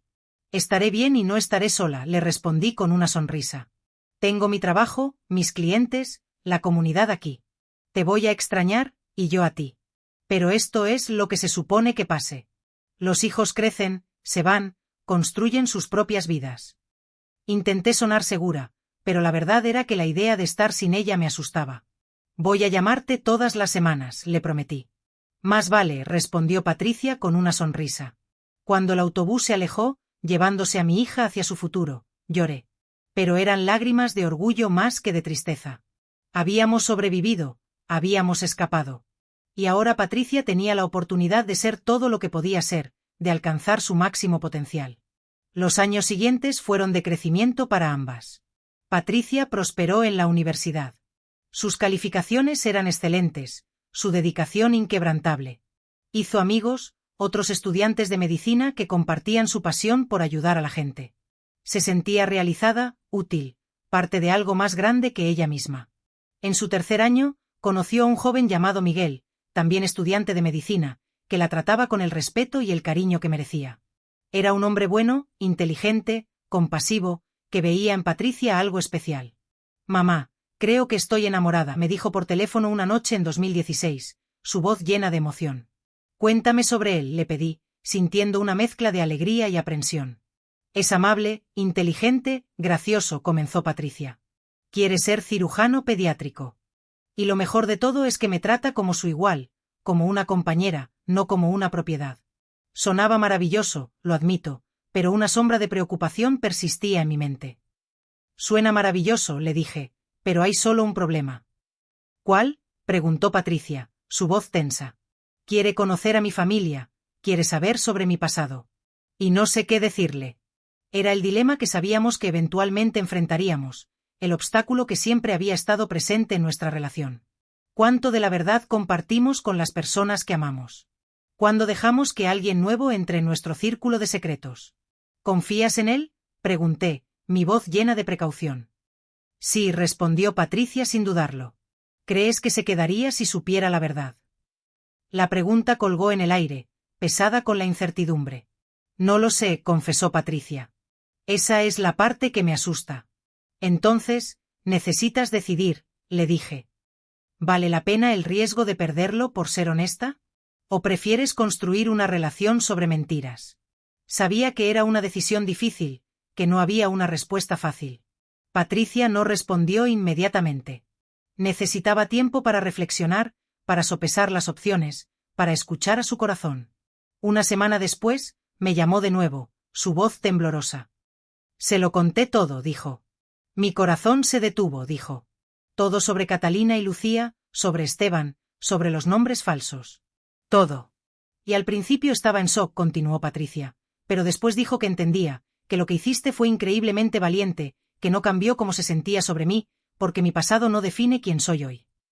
Un suspiro de alivio escapó de mis labios. Suena como un buen hombre, le dije. Lo es, mamá, Lo es, respondió Patricia con convicción. Conocí a Miguel en diciembre de 2016, cuando vino con Patricia a visitarme en Calvillo durante las vacaciones de invierno. Era exactamente como ella lo había descrito. Amable, respetuoso, claramente enamorado de mi hija. Señora Sandoval, me dijo con sinceridad, quiero que sepa que admiro enormemente lo que hizo por Patricia. No muchas madres tendrían el coraje de hacer lo que usted hizo. Cualquier madre haría lo mismo, le respondí con modestia. No es cierto, refutó Miguel. Conocí casos en el hospital, familias que sacrifican a los más vulnerables para salvar a los más fuertes. Usted hizo lo opuesto. Sacrificó su propia comodidad, su identidad, su vida entera para salvar a su hija. Sus palabras me conmovieron más de lo que esperaba, removiendo sentimientos que había mantenido enterrados durante años. Por años, había vivido con una pequeña culpa, preguntándome si había hecho lo correcto al huir, si había sido egoísta al priorizar a Patricia sobre intentar salvar mi matrimonio. Pero Miguel me recordó que no había sido egoísmo, había sido amor, un amor incondicional que me había dado la fuerza para hacer lo que fuera necesario para proteger a mi hija. Patricia se graduó de medicina en 2019. Yo viajé a Guadalajara para la ceremonia de graduación, mi corazón lleno de orgullo. Verla caminar por el escenario con su birrete y toga, escuchar su nombre, Patricia Sandoval, anunciado con honores, fue uno de los momentos más orgullosos de mi vida.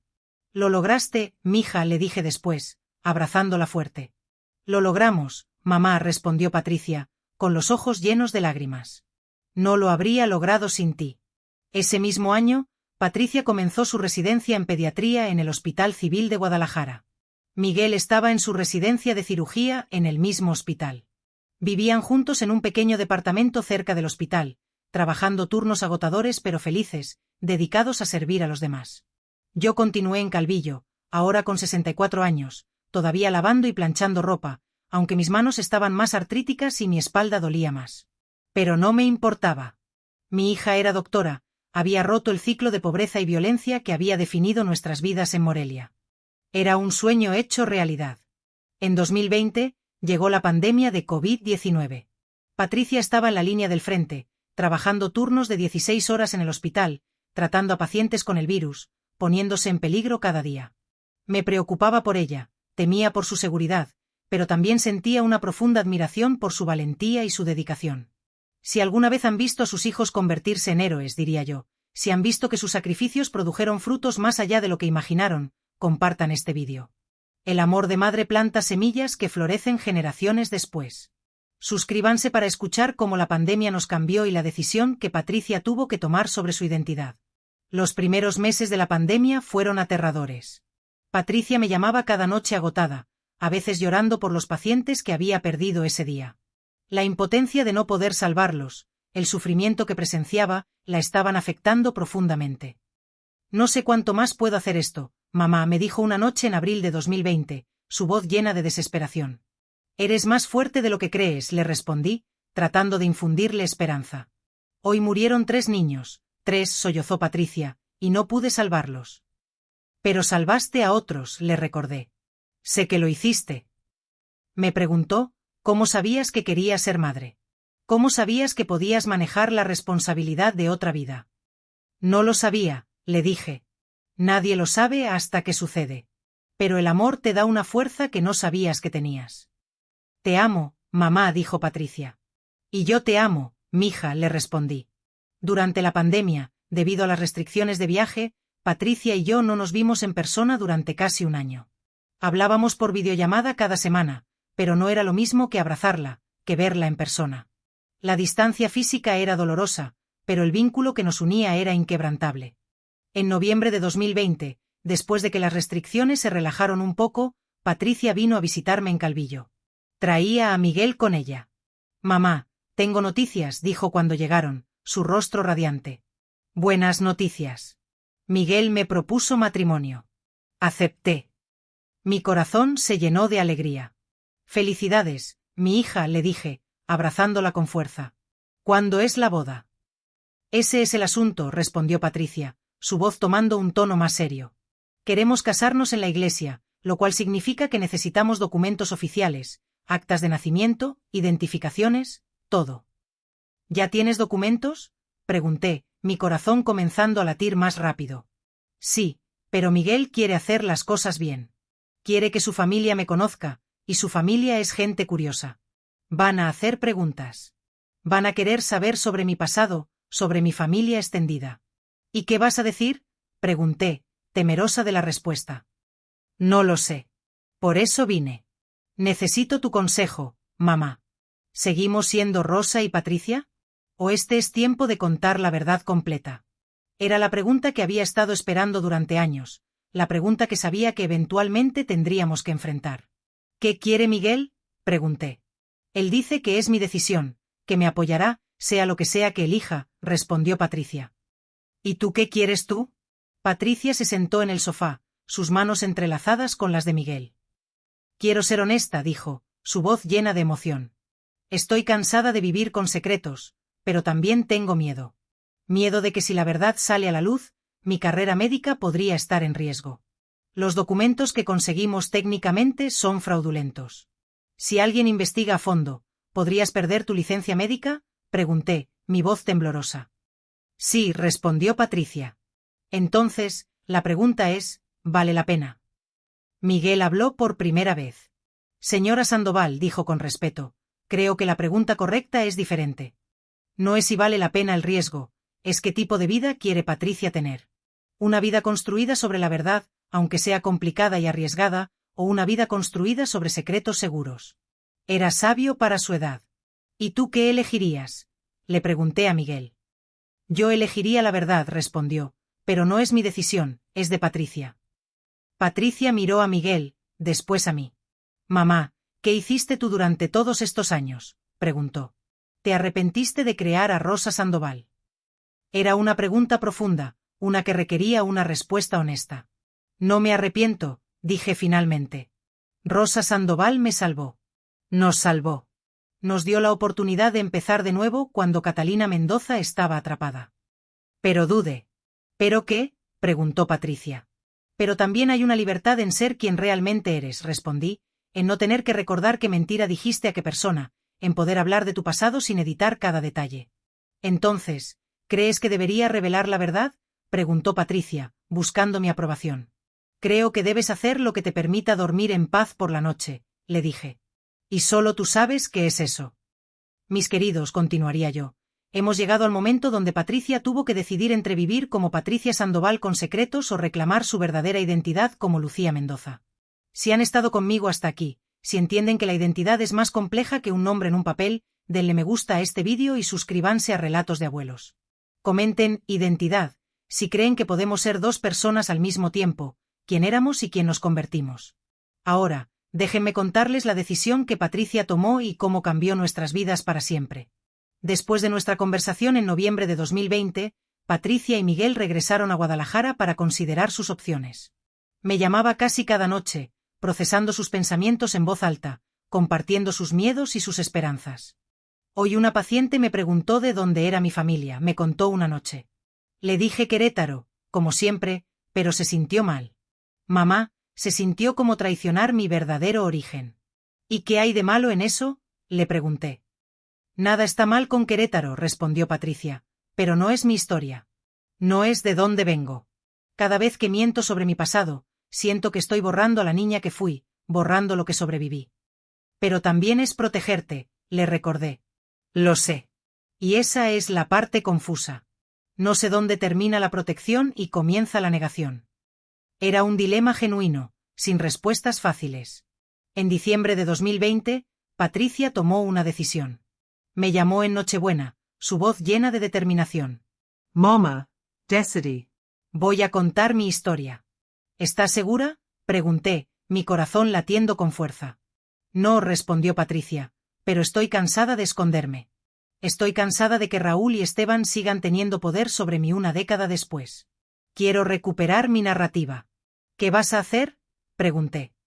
Primero, voy a hablar con el director de mi programa de residencia, dijo Patricia. Voy a explicar la situación, que cambié mi nombre legalmente por seguridad después de un intento de trata, que mis documentos son legales, solo procesados de manera no tradicional. Si me despiden, que así sea. La admiré profundamente. Y segundo, voy a reunirme con un abogado para regularizar completamente mi situación, para asegurarme de que todo esté en orden antes de la boda. ¿Y si te despiden de la residencia? Pregunté, temerosa de la respuesta. Entonces encontraré otro hospital, respondió Patricia con firmeza. Pero no puedo casarme con Miguel bajo una identidad que constantemente tengo que defender con mentiras. Su valentía me llenó de orgullo y terror al mismo tiempo. En enero de 2021, Patricia se reunió con el doctor Ramírez, director del programa de residencia en pediatría. Le contó toda la historia, desde Morelia hasta el presente. Esteban, la deuda, el intento de venderla, nuestra huida, el cambio de nombre. El doctor Ramírez la escuchó sin interrumpir, su rostro impasible. Cuando terminó, dijo, doctora Sandoval, o debería decir, doctora Mendoza, lo que me está contando es extraordinario, y francamente, lo que su madre hizo fue heroico.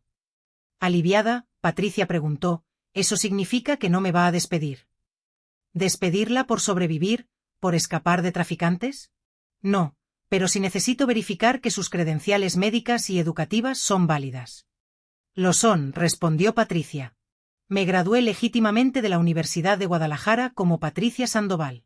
Todas mis calificaciones, exámenes, certificaciones, todo es real. Entonces no hay problema, dijo el doctor Ramírez. El nombre bajo el cual estudió es irrelevante. Lo que importa es que es una doctora competente y compasiva, y lo es. Patricia lloró de alivio cuando me contó la conversación. Pensé que iba a ser el fin de mi carrera, me dijo, pero en cambio, el doctor Ramírez dijo que mi historia es inspiradora. ¿Y ahora qué? Pregunté. Ahora trabajo con el abogado para formalizar todo, y después me caso con Miguel como yo misma, como Lucía Patricia Mendoza Sandoval. Los dos nombres, sí, Patricia es quien me convertí, pero Lucía es quien nací siendo. No quiero borrar ninguna de las dos. La idea me conmovió. Era perfecta, honrar tanto a la niña que fue como a la mujer en la que se convirtió. En marzo de 2021, el proceso legal comenzó. El abogado que Patricia contrató, el licenciado Torres, explicó el proceso. Necesitamos presentar una petición ante el juez explicando las circunstancias del cambio de nombre original, dijo. Dado que fue por seguridad y que hay documentación del caso criminal contra Esteban, el juez probablemente regularizará los documentos retroactivamente. ¿Qué significa retroactivamente? Pregunté cuando Patricia me explicó. Significa que reconocerán oficialmente que Patricia Sandoval y Lucía Mendoza son la misma persona, que no cometimos fraude, simplemente tomamos medidas de protección. Mis diplomas, licencias, todo seguirá siendo válido, dijo Patricia. Y si el juez no está de acuerdo, entonces tendría que empezar de nuevo, volver a la escuela de medicina como Lucía Mendoza. Pero el licenciado Torres dice que es muy poco probable. Los jueces generalmente son comprensivos en casos de violencia doméstica y trata. El proceso tomó 4 meses. Durante ese tiempo, Patricia tuvo que proporcionar evidencia extensa, registros de la policía de Morelia sobre el caso de Esteban, testimonios de Tomás y otros familiares sobre la situación con Raúl, documentos médicos, registros escolares. Fue agotador revivir todo, pero también fue catártico. Es extraño, me dijo Patricia una noche, pasar años tratando de olvidar tu trauma y después tener que documentarlo meticulosamente para un juez. ¿Te arrepientes de haber empezado este proceso? Pregunté. No, respondió Patricia. Es doloroso, pero necesario. Como limpiar una herida infectada, duele, pero es la única manera de sanar completamente. En julio de 2021, el juez emitió su decisión. Patricia me llamó llorando, pero esta vez de alegría. Lo conseguimos, mamá, dijo. El juez regularizó todo. Oficialmente soy Lucía Patricia Mendoza Sandoval. Todos mis documentos como Patricia Sandoval son reconocidos como legítimos. Mi carrera médica está segura, gracias a Dios. Y hay más, continuó Patricia, su voz llena de emoción. El juez incluyó un párrafo en su decisión elogiándote. Dijo que tu acción de proteger a tu hija de la trata demuestra el ejemplo más puro de amor maternal y valentía. Sus palabras exactas. Las lágrimas corrieron por mi rostro. Durante años había vivido con una pequeña vergüenza, preguntándome si había sido cobarde por huir en lugar de quedarme y pelear. Pero el juez había validado mi decisión. Huir no había sido cobardía, había sido valentía. Mis queridos, diría yo, si alguna vez han necesitado validación externa para saber que hicieron lo correcto, si han cargado vergüenza por decisiones difíciles que tomaron para sobrevivir, compartan este vídeo. A veces necesitamos escuchar de otros que nuestro instinto materno no nos falló. Suscríbanse para escuchar sobre la boda de Patricia y dónde estamos hoy. Con su identidad legalmente resuelta, Patricia y Miguel comenzaron a planear su boda. Decidieron casarse en Calvillo, el pueblo donde Patricia y yo habíamos construido nuestra nueva vida. Quiero casarme aquí porque este lugar nos salvó, me explicó Patricia. Calvillo nos dio refugio cuando más lo necesitábamos. Merece ser parte de nuestra historia de amor. La boda fue pequeña pero hermosa, solo 50 personas. La familia de Miguel vino de Guadalajara. Tomás, mi cuñado, vino de Morelia con su esposa e hijos. Mis clientes de lavandería, que se habían convertido en amigas a lo largo de los años, asistieron. Y la profesora Mariana, quien había creído en Patricia desde la preparatoria, estuvo en primera fila. Estoy orgullosa de ti, me dijo la profesora Mariana durante la recepción, no solo por criar a una doctora excepcional, sino por enseñarle que la supervivencia es tan importante como el éxito. La ceremonia fue en la pequeña iglesia de Calvillo, la misma donde Patricia y yo habíamos asistido a misa durante años, rezando por seguridad y un futuro mejor. Ahora, ese futuro se estaba realizando. Cuando el padre preguntó quién entrega a esta mujer en matrimonio, me levanté y dije con voz firme, yo, su madre, Rosa Catalina Sandoval Mendoza. Había decidido usar ambos nombres también. Rosa era quien me había convertido. Catalina era quien siempre fui. Ya no tenía que elegir. La recepción fue en el pequeño jardín detrás de la iglesia. Hubo comida tradicional michoacana, carnitas, corundas, atole, en honor a nuestras raíces. Hubo baile, risas, lágrimas felices. Durante el vals padre e hija, Patricia bailó con Tomás. Raúl no estaba ahí. Había muerto hacía 10 años. Pero Tomás representaba la parte buena de nuestra familia de Morelia, la parte que nos había apoyado incluso cuando no sabía dónde estábamos. Tu hermano habría estado orgulloso, le dije a Tomás después del baile. ¿Orgulloso? No lo sé, respondió Tomás.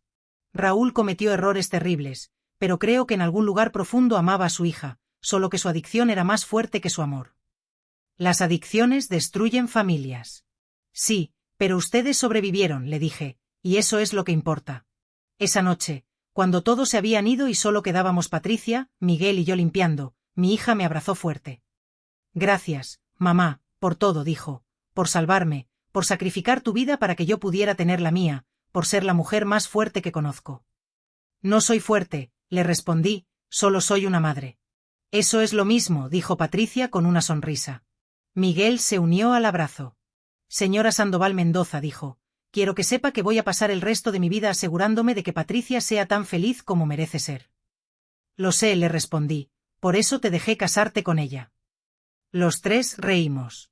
Era un momento perfecto, el tipo de momento que pensé que nunca tendríamos cuando huimos de Morelia hacía 11 años. Patricia y Miguel se mudaron a un departamento más grande en Guadalajara después de la boda. Yo me quedé en Calvillo, ahora con 66 años, todavía trabajando, aunque a un ritmo más lento. Me visitan cada 2 meses, y cada vez que los veo, a Patricia con su bata de doctora y a Miguel con la suya, ambos dedicados a salvar vidas, me recuerdo que hice lo correcto aquella noche, hace más de una década. Salvar a mi hija no fue solo salvar su vida, fue salvar su futuro. Fue salvar a todos los pacientes que ella trataría. Fue salvar a los nietos que algún día tendría. Una decisión, una noche, cambió todo. Mis queridos, anunciaría yo, hemos llegado al capítulo final de esta historia que comenzó con una deuda de juego y una madre desesperada dispuesta a arriesgar todo para salvar a su hija. Si han caminado conmigo todo este camino, si entienden que el amor maternal es la fuerza más poderosa del universo, denle me gusta a este vídeo y suscríbanse a Relatos de Abuelos. Comenten amor maternal si creen que las madres harán lo imposible para proteger a sus hijos. Ahora, déjenme contarles cómo terminó nuestra historia y dónde estamos hoy, más de una década después de aquella noche fatídica. Han pasado 14 años desde aquella noche en marzo de 2010 cuando Patricia y yo escapamos de Morelia. Hoy, en 2024, estoy sentada en mi pequeño departamento en Calvillo, Michoacán, con 70 años de edad. Mis manos están más arrugadas, mi espalda más encorvada, pero mi corazón está más lleno que nunca. La fotografía en mi pared, la que más valoro, es de la graduación de medicina de Patricia. Está parada orgullosa en su toga y birrete, su diploma en una mano, mi mano en la otra. Esa fotografía representa más que un logro académico. Representa supervivencia, resiliencia y el triunfo del amor sobre la codicia. Pero déjenme contarles cómo llegamos de ese momento de graduación en 2019 hasta hoy, y qué pasó con todas las personas involucradas en nuestra historia. Después de la boda en 2021, Patricia y Miguel establecieron su vida en Guadalajara. Patricia completó su residencia en pediatría en 2022, y ahora trabaja como pediatra en el Hospital Civil, especializándose en niños de familias de bajos recursos. Es exactamente lo que soñaba hacer cuando tenía 14 años. Cada niño que trato, me dijo una vez, es un recordatorio de por qué sobreviví. No solo sobreviví para mí, sobreviví para ayudar a otros. Miguel es ahora cirujano pediátrico en el mismo hospital. Trabajan juntos frecuentemente. Patricia diagnostica, Miguel opera. Son un equipo perfecto. En diciembre de 2022, recibí la noticia más hermosa. Patricia estaba embarazada. «Vas a ser abuela, mamá», me dijo llorando de felicidad por videollamada. De verdad, un niño nacerá en julio.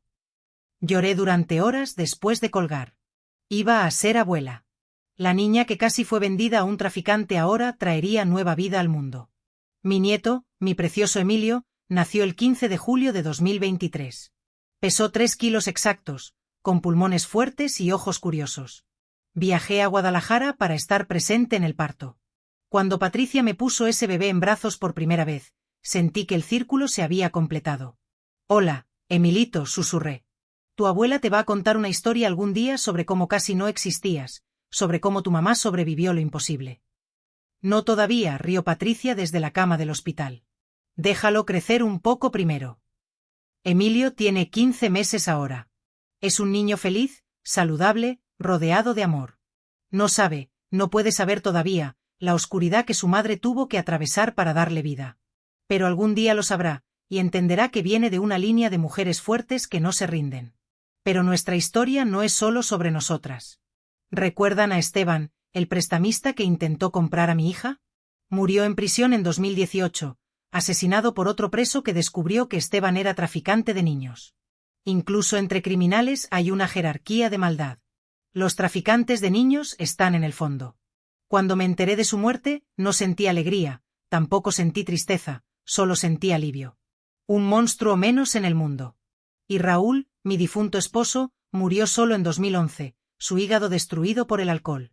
Tomás me contó que en sus últimos días, delirando en el hospital, llamaba el nombre de Lucía. «Perdóname», mi hija supuestamente decía. Perdoname. No sé si Patricia lo ha perdonado. No es mi lugar preguntar. El perdón es personal, pero sé que ha hecho las paces con su memoria. Ya no carga rabia hacia él, solo tristeza por lo que podría haber sido si las adicciones no lo hubieran destruido. Tomás, mi cuñado, sigue en Morelia. Nos visitamos ocasionalmente. Él y su familia vienen a Calvillo para Navidad, o nosotros vamos a Morelia para Año Nuevo. Ya no hay peligro en visitar. Los fantasmas han sido exorcizados. Y las otras víctimas de Esteban, las 5 chicas que fueron encontradas en su sótano en 2010, todas sobrevivieron, todas recibieron ayuda psicológica. 2 se mudaron al extranjero, comenzando nuevas vidas lejos de México. 3 permanecen aún en Michoacán. Mercedes, reconstruyendo la suya propia, se convirtió en trabajadora social, volcándose en la ayuda a otras víctimas de la trata.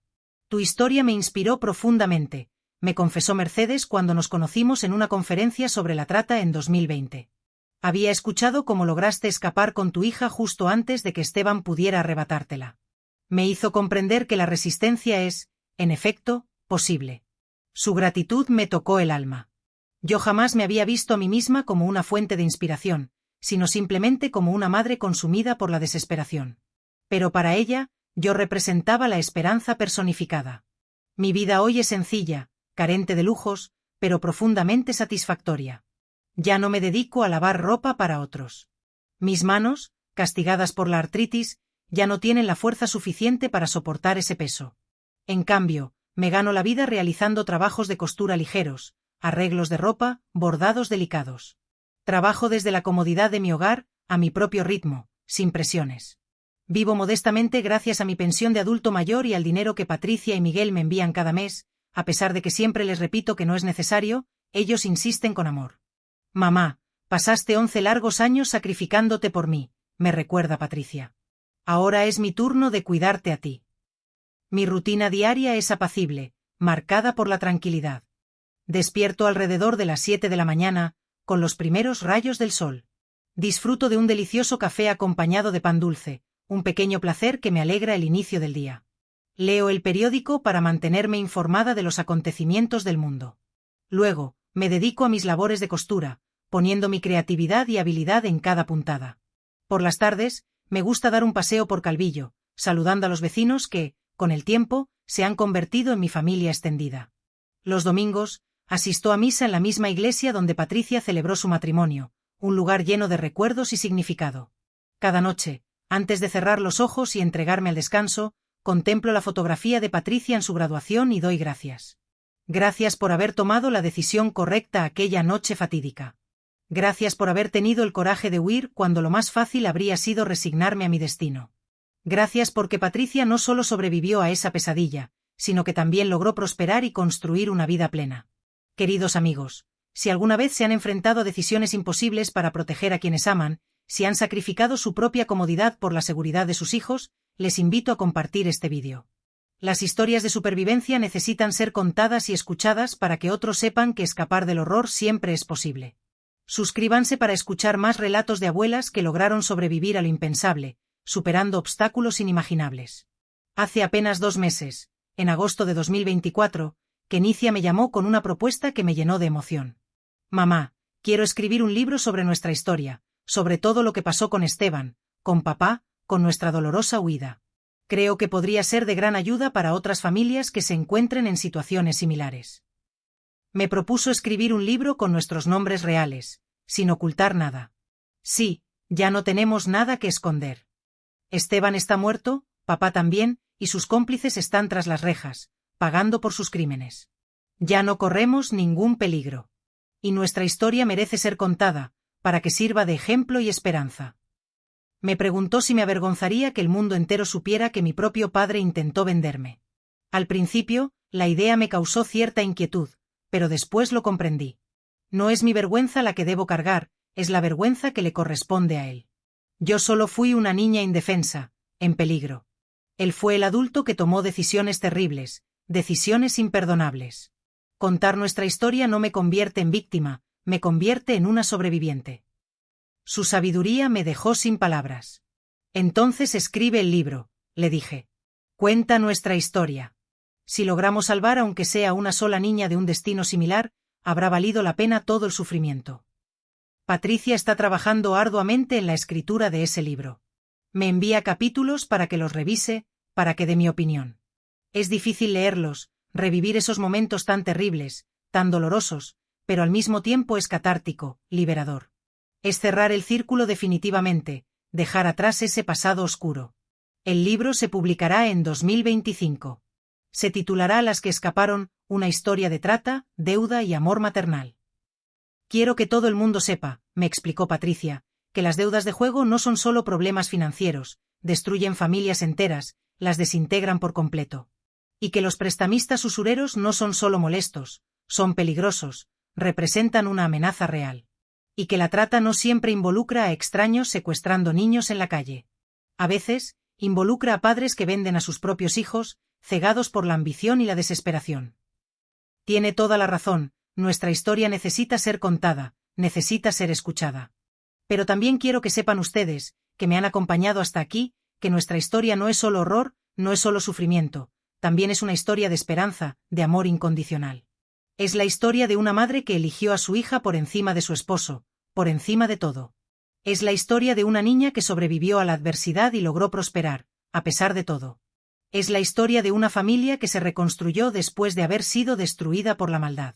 Es la historia de identidades que cambiamos para protegernos, pero de esencias que permanecieron intactas. La edad me ha enseñado muchas lecciones valiosas, pero la más importante de todas es esta. El amor maternal es la fuerza más poderosa del universo, más fuerte que la adicción, más fuerte que la codicia, más fuerte que el miedo. Cuando vi a mi hija de 14 años, mi bebé, siendo ofrecida como pago de una deuda, algo dentro de mí se despertó. Un instinto primitivo, un coraje que no sabía que poseía. Y esa noche, cuando tomamos ese autobús saliendo de Morelia, no sabía dónde íbamos, no sabía cómo íbamos a sobrevivir, no sabía si estaba tomando la decisión correcta, pero sabía una cosa con certeza. Prefería morir intentando salvar a mi hija que vivir habiéndola entregado a ese infierno. Hoy, 14 años después, sentada en mi pequeño departamento en Calvillo, sé que tomé la decisión correcta, sin lugar a dudas. Patricia es doctora, salva vidas cada día. Miguel es su compañero, la trata con el respeto y el amor que merece. Emilio es mi nieto, creciendo en un hogar lleno de amor y alegría. Y yo, Rosa Catalina Sandoval Mendoza, soy una abuela orgullosa que hizo lo que cualquier madre haría: proteger a su cachorro, a su cría, con uñas y dientes. Mis queridos amigos, si se encuentran en una situación de deuda agobiante, donde los prestamistas los están presionando sin piedad, si alguien está sugiriendo usar a sus hijos como pago, si sienten que no hay salida, sepan esto: siempre hay una salida. Puede ser aterradora, puede requerir sacrificios inimaginables, puede significar dejar todo atrás, pero sus hijos valen más que cualquier deuda, sus hijos valen más que cualquier casa, sus hijos valen más que cualquier comodidad material. Busquen ayuda, no se queden solos en la oscuridad. Contacten a refugios para víctimas de violencia doméstica. Llamen a líneas de ayuda contra la trata de personas. Hablen con trabajadores sociales que puedan orientarlos y brindarles apoyo. En México, el número de emergencia para denunciar la trata es el 0. Es gratuito, es confidencial y puede salvar vidas. Y si son madres que ya tomaron la difícil decisión de huir, si están escondidas, asustadas, preguntándose si hicieron lo correcto, déjenme decirles con el corazón en la mano: hicieron lo correcto. Proteger a sus hijos nunca es la decisión equivocada, jamás lo duden. Y aunque el camino sea difícil ahora, aunque parezca imposible seguir adelante, algún día mirarán atrás, como yo lo hago hoy, y verán que cada sacrificio valió la pena, que cada lágrima derramada fue un paso hacia la libertad. Porque cuando abrazo a mi nieto Emilio, cuando veo a mi hija Patricia con su bata de doctora, cuando recuerdo aquella noche hace 14 años, cuando tomamos ese autobús hacia lo desconocido, sé con certeza absoluta que el amor siempre gana, que la valentía siempre es recompensada y que las madres que protegen a sus hijos son las heroínas más grandes del mundo. Gracias por escuchar mi historia, mis queridos amigos. Que Dios los bendiga, que nunca tengan que tomar las decisiones que yo tomé, pero si se ven obligados a hacerlo, que tengan el coraje y la fuerza para seguir adelante. Madres guerreras nunca se rinden y nosotras, Patricia y yo, somos la prueba viviente de ello.